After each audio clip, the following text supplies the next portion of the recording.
ಇನ್ನೂ ಬಹಳ ಜನ ಮಂತ್ರಿಗಳೆಲ್ಲ ಇದ್ರು. ಅವರೆಲ್ಲರೂ ಕೂಡ ಮಾತಾಡಬೇಕಾಗಿತ್ತು.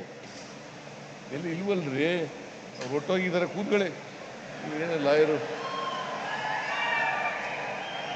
ಡಿ ಕೆ ಶಿವಕುಮಾರ್ ಹೊಟ್ಟೋದ್ರು ಬೆಂಗಳೂರಿಗೆ. ಯಾವಾಗಲೂ ಇರೋರ ಹೆಸರು ಹೇಳಬೇಕು ಹೊರತು ಹೊರಟೋದವ್ರ ಹೆಸರು ಹೇಳಕ್ಕಾಗಲ್ಲ. ವೆಲ್ಕಮ್ ಮಾಡೋದು ಇರೋರಿಗೆ, ಇಲ್ಲಿ ಯಾರ್ಯಾರು ಇದ್ದಾರೆ ಅವ್ರಿಗೆ ಮಾತ್ರ ವೆಲ್ಕಮ್ ಮಾಡೋದು. ಮನೇಲಿ ಕೂತಿರೋರಿಗೆಲ್ಲ ವೆಲ್ಕಮ್ ಮಾಡೋಕ್ಕಾಗಲ್ಲ. ಗೊತ್ತಾಯ್ತಾ? ನೀವು ವಕೀಲರು ಸ್ವಲ್ಪ ಅರ್ಥ ಮಾಡ್ಕೋಬೇಕು ಇವೆಲ್ಲನೂ. ಅವರು ಪಾಪ ಡಿ ಕೆ ಶಿವಕುಮಾರ್ ಹೆಸರು ಹೇಳಿ ಅಂತ ಹೇಳ್ತಾ ಇದ್ದಾರೆ. ಡಿ ಕೆ ಶಿವಕುಮಾರ್ ಅವರು ಉಪಮುಖ್ಯಮಂತ್ರಿಗಳು, ಅವರು ಬೆಂಗಳೂರಿಗೆ ಹೋಗ್ತೀನಿ ಅಂತ ಹೋದ್ರು. ಬೇರೆ ಕೆಲಸ ಇದೆ ಅದಕ್ಕೋಸ್ಕರ ಹೋಗ್ತೀನಿ ಅಂತ ಹೋದ್ರು. ಅದರಿಂದ ಅವ್ರ ಹೆಸರನ್ನ ಪ್ರಸ್ತಾಪ ಮಾಡಲಿಲ್ಲ.